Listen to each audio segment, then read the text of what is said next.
It started with a letter, not the friendly kind of letter you expect from a neighbor, not a welcome card, not a community update. No, this was the kind of letter that makes your stomach drop the moment you see the envelope. The return address said it all, the Homeowners Association. I had lived in this neighborhood for almost 3 years. Quiet streets, nice houses, friendly neighbors who waved when they drove by. It felt like the perfect place to settle down. But what I didn't realize when I bought the house was that the HOA had a reputation, and I was about to find out exactly why.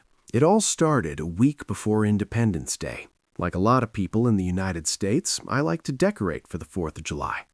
Nothing too crazy, just a few lights on the porch, maybe some small flags in the yard, and one large American flag mounted proudly beside my front door. The flag had belonged to my father. He served 22 years in the military before retiring. Every summer, he would hang that same flag outside our house. When he passed away, I kept it. So when I moved into this neighborhood, it felt right to hang it up again. The pole was solid, the flag was clean and bright, and every morning when I stepped outside with my coffee, it was the first thing I saw. It reminded me of my dad. For almost 3 years, nobody complained. Not one neighbor, not one visitor. In fact, a few people told me they liked it. One older man across the street even saluted it every morning when he walked his dog. So you can imagine my confusion when that letter showed up. I opened the envelope at my kitchen counter. Inside was a printed notice. At the top were the words, HOA Violation Notice. Below that was a photo. My house, my front porch, and my flag. Then came the message. Your flag display exceeds the maximum approved dimensions allowed by the community guidelines. I read it twice, then 3 times.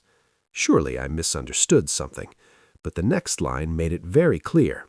Failure to remove or replace the oversized flag within 7 days will result in a fine of $1,000. $1,000? For a flag? I stood there staring at the paper like it was written in another language. This flag had been there for years. Why was it suddenly a problem now? Later that evening, I walked across the street to talk to my neighbor Tom. Tom had lived in the neighborhood longer than almost anyone. If something weird was happening with the HOA, Tom usually knew about it. When I showed him the letter, he just sighed. "Yeah," he said, "they've been getting stricter." Apparently, a new HOA president had been elected a few months earlier, a guy named Richard Collins. Tom said Richard had big ideas for the neighborhood. New rules, more enforcement, more fines. Tom shook his head. He's been going after everything lately. Trash cans left out too long, mailbox colors, even the height of garden fences. But a fine for an American flag? That one surprised even him. I decided to read the HOA handbook. Every HOA has one. Usually it's a thick packet of rules nobody reads until something goes wrong. Mine was about 80 pages long. Paint colors, lawn maintenance, parking regulations, decoration guidelines. Buried in the section about exterior displays, I found a line about flags.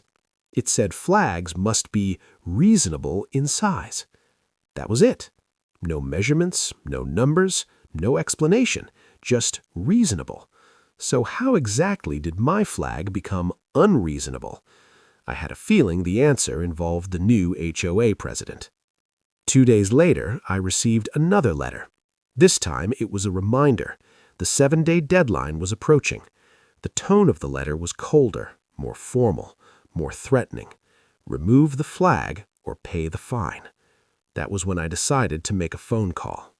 I contacted the HOA office and asked to speak with the president. To my surprise, he actually agreed to meet in person. The meeting took place at the small community office near the entrance of the neighborhood. Richard Collins was already there when I arrived.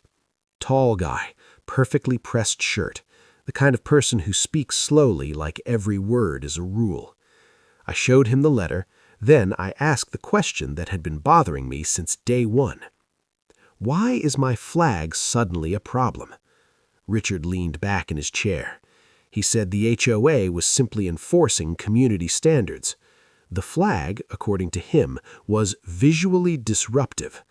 That phrase stuck in my head. Visually disruptive? As if a flag could somehow disturb the peace of the neighborhood? I asked him what size flag was acceptable. He didn't answer directly. He just said mine was too large. Then he repeated the same thing the letter said: remove it or pay the fine. That conversation didn't sit right with me. Something about it felt off. So that night, I started doing some research. That was when I discovered something interesting. Actually, something very important. In the United States, homeowners associations can create many rules, but there are certain things they cannot restrict. One of those things is the right to display the American flag. I read through several legal articles, and every single one pointed to the same federal protection, the Freedom to Display the American Flag Act of 2005. The law was very clear. HOAs cannot prohibit homeowners from displaying the American flag on their property. They can place reasonable restrictions for safety, but they cannot enforce rules that effectively prevent someone from flying it. And suddenly, everything started to make sense. The next day, I took a photo of my flag. Then I measured it. 3 feet by 5 feet. That's one of the most common sizes in the country. You see it everywhere. Schools, homes, government buildings. It wasn't oversized. It wasn't unusual. It was completely normal, which meant the HOA's argument didn't hold up very well. But I didn't remove the flag. Instead, I waited.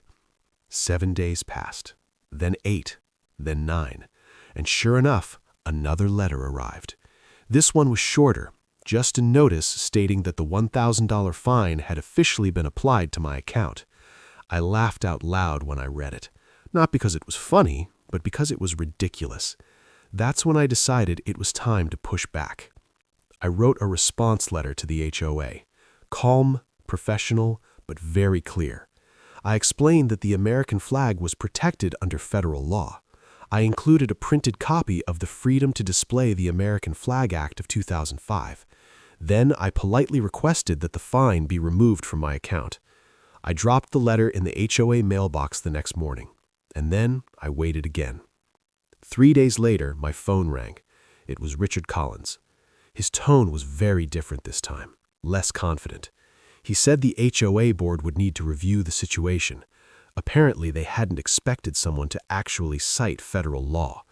But Richard still insisted the flag was too large. So I asked him a simple question. What exact measurement violates the rules? He didn't answer.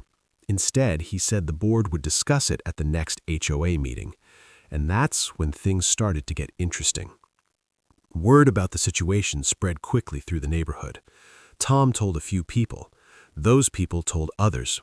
Soon everyone knew the HOA had fined someone over an American flag, and not everyone was happy about it.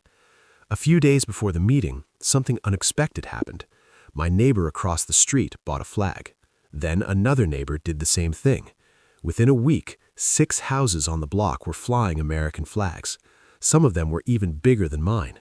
It was quiet, peaceful, but it was also a message. The HOA meeting took place on a Thursday evening. About 20 residents showed up, which was unusual.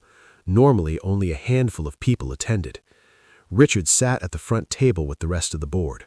When it was my turn to speak, I explained the situation. I showed the letters, I showed the fine notice, and I explained the federal law protecting flag displays. The room got very quiet. Then someone in the back spoke up. Are we seriously fining people for American flags now? A few others nodded. The board members exchanged nervous looks. Richard tried to maintain control of the meeting, but the mood in the room had already shifted. After nearly an hour of discussion, the board went into a short private session. When they came back, Richard cleared his throat. Then he made the announcement. The $1,000 fine would be removed.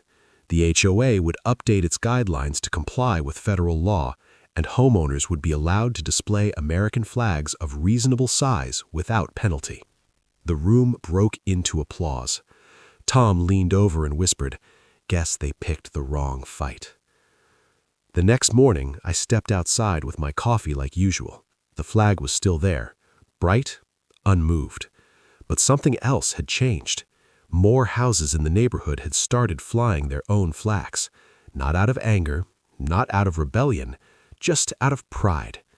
And every time the wind catches that flag and it starts to wave, I think about my dad, and I think about that ridiculous $1,000 fine. Because sometimes all it takes is one person refusing to back down to remind everyone what those rules are supposed to protect in the first place. If you enjoyed this story, make sure to subscribe for more crazy HOA battles, because trust me, this neighborhood has plenty more stories left to tell.